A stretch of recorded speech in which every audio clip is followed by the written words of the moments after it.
사도신경으로 신앙을 고백합니다. 나는 전능하신 아버지 하나님 천지의 창조주를 믿습니다. 나는 그의 유일하신 아들 우리 주 예수 그리스도를 믿습니다.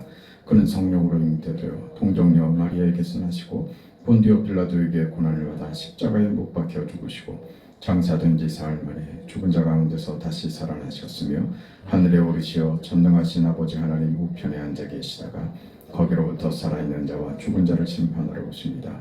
나는 성령을 믿으며 거룩한 공교회와 성도의 교제와 죄를 용서받는 것과 몸의 부활과 영생을 믿습니다. 아멘. 336장 찬송합니다.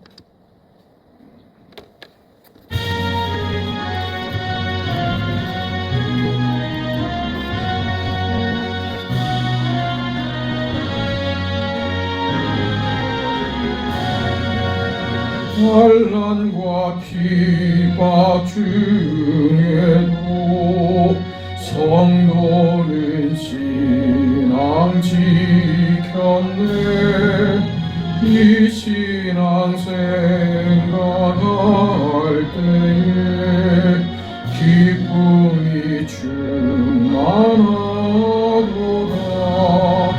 성도의 신앙 따라서 죽도록 충성하겠네.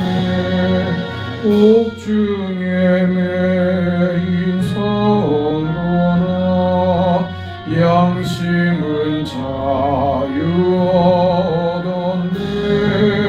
우리도 고난 받으면 죽어도 영광 되도다. 성도의 신앙 따라서 죽도록 충성하겠네. 성도의 신앙 본받아 원수도 사랑하겠네. 인자하러 행실로 이 신앙 전하리라.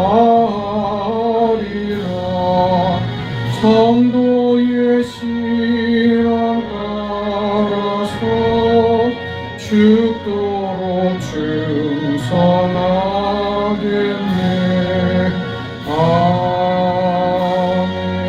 아멘. 우리 오늘부터 하나님의 말씀을 사사기서를 강의하도록 하겠습니다. 사사기서 1장 1절에서 7절까지 말씀을 보겠습니다.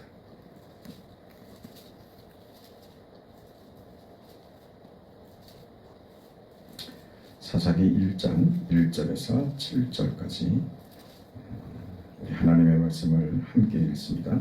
여호수아가 죽은 후에 이스라엘 자손이 여호와께 여쭈어 이르되 우리 가운데 누가 먼저 올라가서 가나안 족속과 싸우리이까.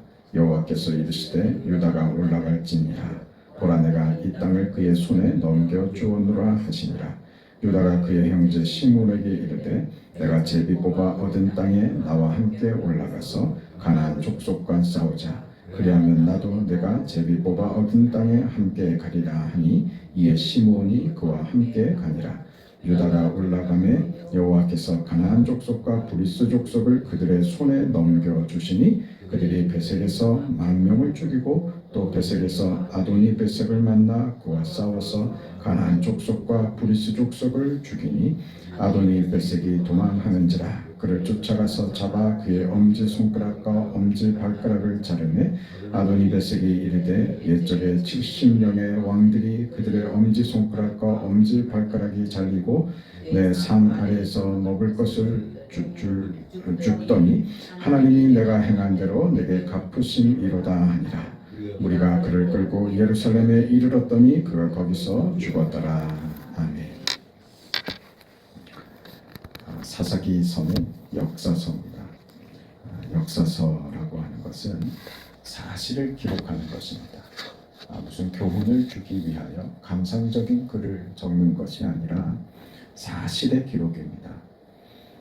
우리는 대부분 사사기를 읽으면 당혹스러워합니다.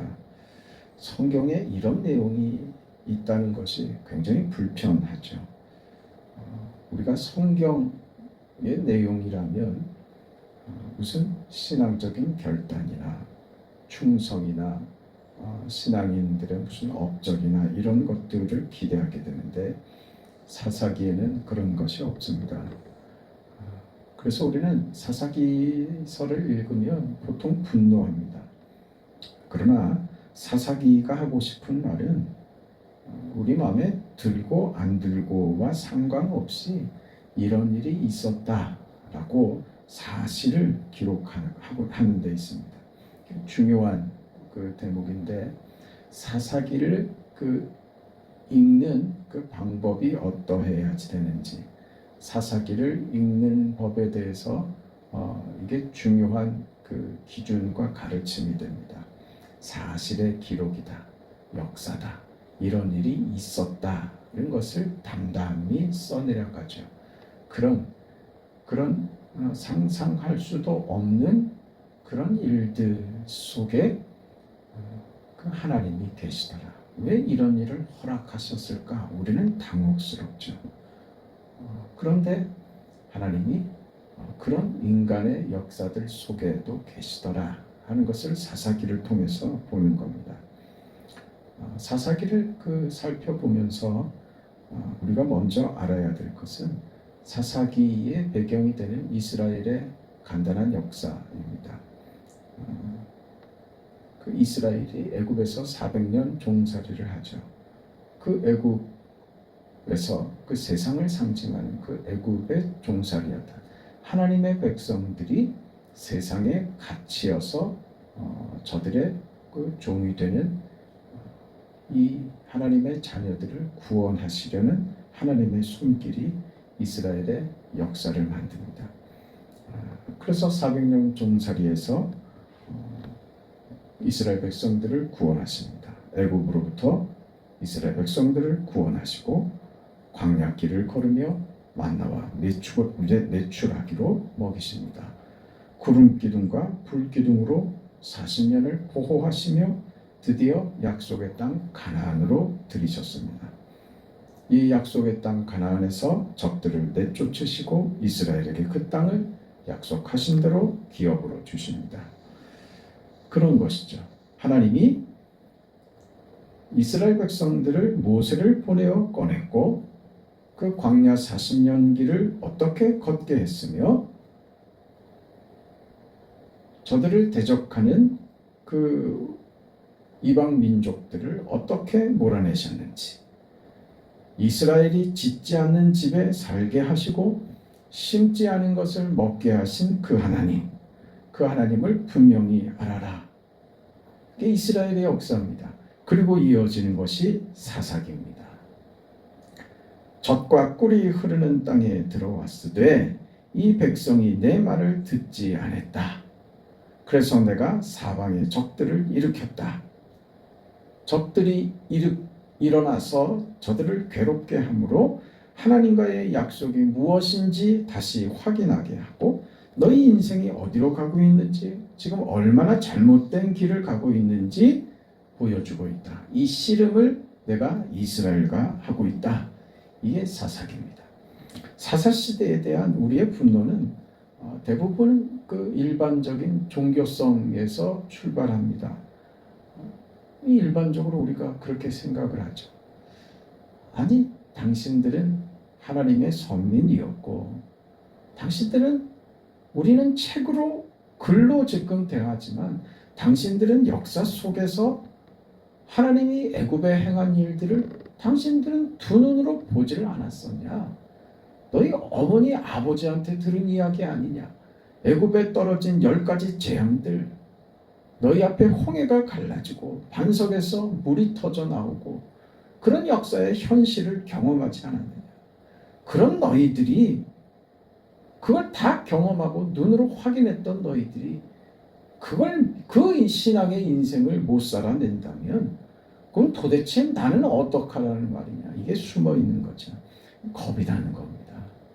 이스라엘의 실패가, 사사기에서 나타난 이스라엘의 그 실패가 모든 조건을 하나님이 다 만들어 주시고 허락하신 약속의 땅에 들이시고 저들의 하나님으로 저들 가운데 계시는 그 하나님, 그 역사 현장 속에 있으면서도 너희들이 이렇게 엉망이라면 도대체 그럼 나는 어떻게 하란 말이냐.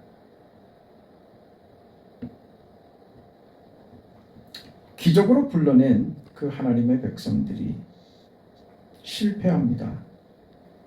하나님 어떻게 그냥 두십니까? 실패하도록 그냥 두시고 그리고 벌을 주시는 하나님이라면 나는 도대체 어떻게 이겨낼 수 있다는 말입니까? 하나님이 나를 버리실까 겁이 나는 거죠.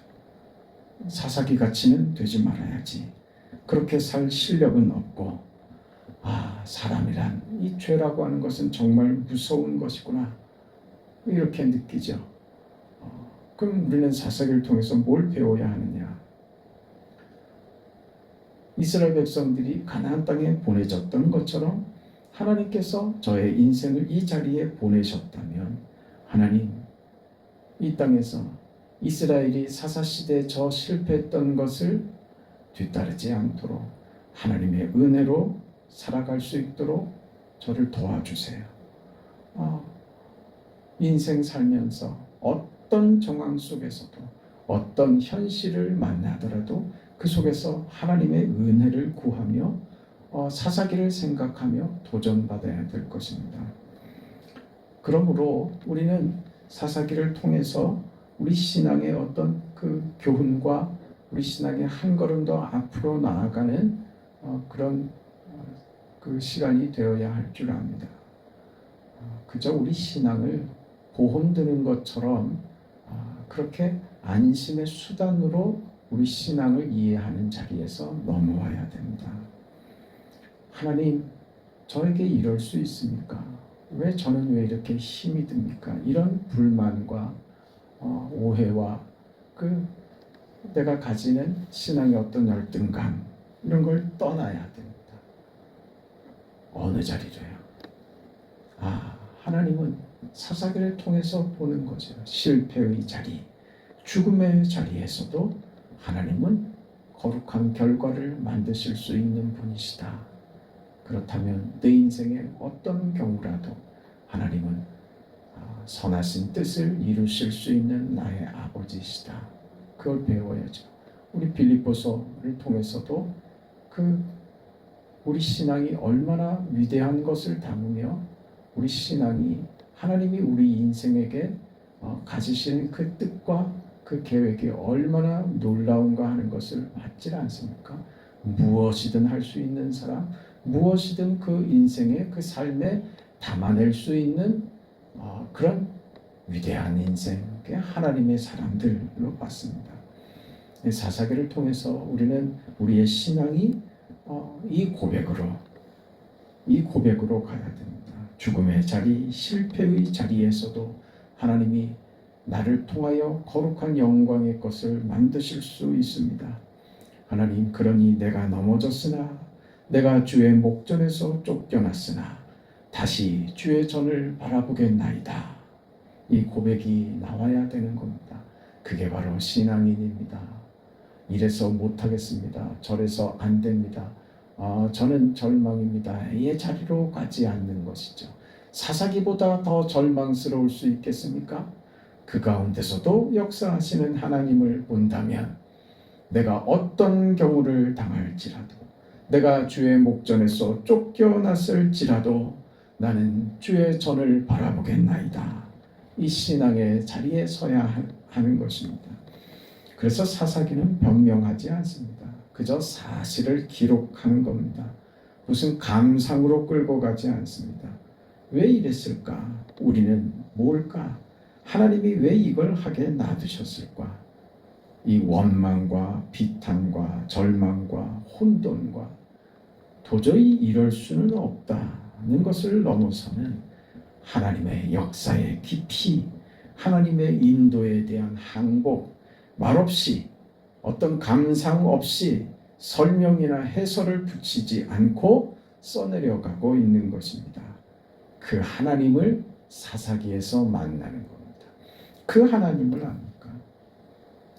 성경을 읽으면 죄가 뭔지, 인간이 무엇인지, 현실이 무엇인지, 세상이 무엇인지 성경보다 분명히 말하는 데가 없습니다. 거짓말을 할 수 없습니다. 그냥 이 선에서 타협합시다. 이게 성경엔 없습니다.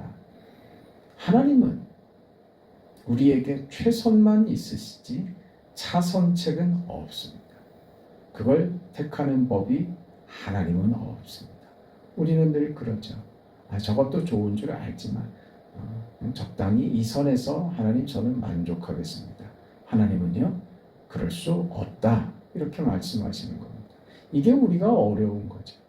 답답하죠. 하고 싶지 않단 말입니다. 그러나 하나님께서는 그럴 수 없다고 하십니다. 우리를 밀어붙이시죠. 어떨 때까지요? 항복할 때까지 말입니다. 그러니까 고집 부리면 안 됩니다.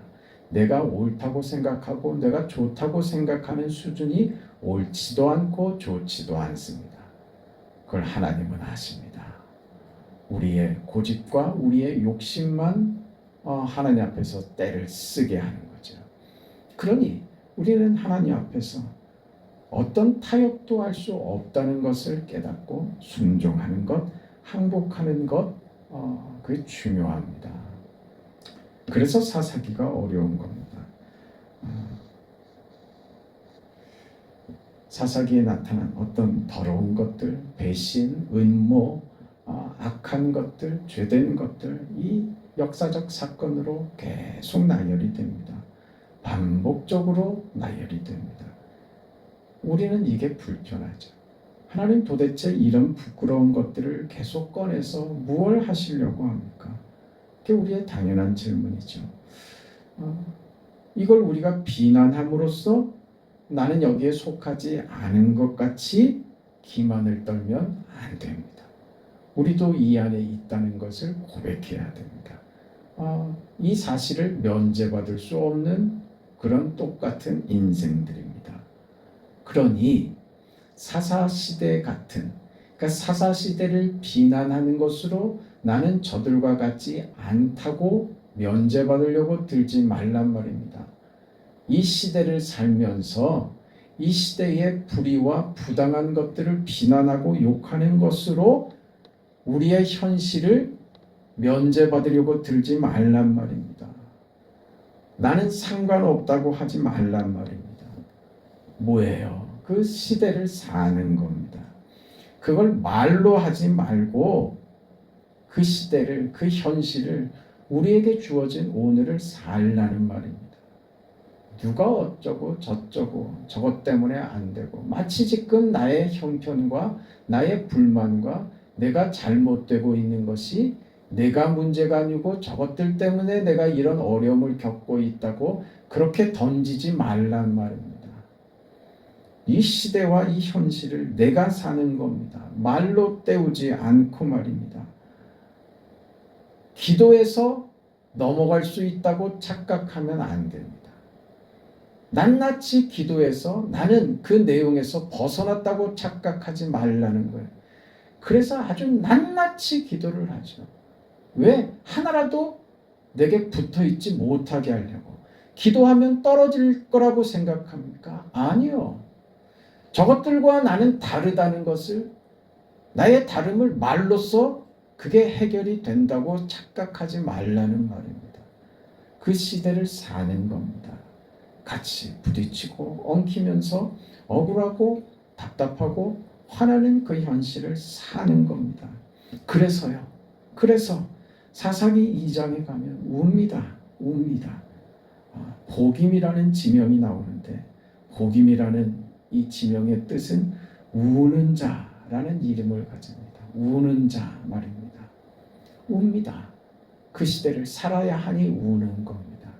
울면서 살라고요. 비명을 지르면서 그 시대, 그 현실, 나의 자리를 사는 겁니다. 왜요? 하나님은 대충 넘어가지 않으십니다. 우리가 하나님을 속일 수 없습니다. 자기 인생을 그저 최명 걸면서 그렇게 슬쩍 넘어갈 수 있다고 생각하면 착각입니다. 거기를 넘어서야 합니다.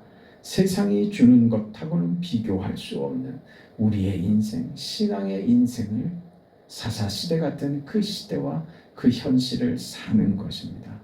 그 시대, 그 현실을 나로 사는 거죠. 어떤 나요? 하나님의 자녀된 나, 믿음으로 살아가는 오늘의 현실 말입니다. 그것으로 내가 하나님의 영광과 그 뜻과 이 시대를 살면서 하나님이 역사하시는 그 역사를 내 인생 속에 담아야 합니다. 여러분, 담뱃재를 물에 풀어가지고 시커먼 그 물을 만들었다고 그게 커피가 될 수는 없지 않습니까? 그런 겁니다. 대충 넘어갈 수 없다고요. 우리 인생을 갈고 가루로 만들어서 진행을 뽑아내는 겁니다. 예수께서 그렇게 한 덩이의 떡이 되신 것처럼 말이죠. 그 인생을 사는 것, 그걸 어디서 배운다고요? 사사기에서 배우는 겁니다. 그 인생, 그 시대를 살아 진하게 우리의 인생을 우려내세요. 하나님의 영광과 그 복되심과 이런 더럽고 배신과 추함과 악독함이 가득한 이 시대 속에서 하나님의 자녀의 삶으로 진액을 뽑아내는 것 말입니다. 세상과 비교할 수 없는 담뱃재 물과 그 커피물을 비교할 수 없는 그 인생의 자리 말입니다. 대충 넘어가지 않으시겠답니다. 우리 인생을 최선으로 만들시지. 우리 인생을 대충 담뱃재 물 타서 모양만 내는 인생으로 그렇게 어영부영 어정쩡하게 우리 인생을 그렇게 만들지 않으시겠답니다. 그 인생을 살라. 너는 위대하다. 이 악독함 속에서, 이 더러움 속에서 너의 인생은 꽃으로 피어나 향기를 발해야 된다. 너는 소금이다. 너는 빛이다. 그 인생을 살아라. 쓰레기 더미 같고 어두운 시대이기 때문에 너의 빛된 인생이 밝아질 것이며 너의 소금된 인생의 기능이 제 역할을 하는 것이란다. 그러니 도망가지 말고 외면하지 말고 저주를 쏟아내어 너의 인생을 회피하려고 들지 말고 그 속으로 걸어 들어가 너의 역할을 하는 곳으로 너의 신앙을 살아라. 거기서 진한 향기를, 거룩한 향기를, 모두가 취하는 그 아름다운 향기를 발해내라, 토해내라. 그 사사시대 오늘 우리가 한번 걸어가시죠. 영광되고 복된 인생 되시기를 주의 이름으로 축원합니다. 아버지 하나님, 하나님의 은혜와 사랑을 감사합니다. 타협하지 않으시는 하나님, 우리에게 최선을 만드시는 하나님, 그 하나님을 믿습니다. 하나님, 겁난다고 두렵다고 외면하지 않게 하여 주시고 가야 할 길을 포기하지 않게 하시고 우리가 가야 마땅한 길을 기쁨으로 우리의 길인 줄 알고 걸어갈 수 있는 아골 꼴짝 빈들에도 복음 들고 가오리다. 그 인생과 그 현실이 우리 것이 되게 하셔서 세상 가운데 빛으로 소금으로 거룩한 향기로 빛나는 거룩한 주의 백성들이 다 되게 하여 주시옵소서. 오늘 하루의 삶도 지키고 하나님께서 병상에 누워있고 치료 중인 사랑하는 딸들에게 은혜를 긍휼을 베풀어 주시옵소서. 예수님의 이름으로 기도합니다. 아멘. 하늘에 계신 우리 아버지여, 이름이 거룩히 여김을 받으시오며 나라가 임하시오며 뜻이 하늘에서 이루어진 것 같이 땅에서도 이루어지이다. 오늘 우리에게 일용할 양식을 주시옵고 우리가 우리에게 죄 지은 자를 사하여 준 것 같이 우리 죄를 사하여 주시옵고 우리를 시험에 들게 하지 마시옵고 다만 악에서 구하시옵소서. 나라와 권세와 영광이 아버지께 영원히 싸움나이다. 아멘.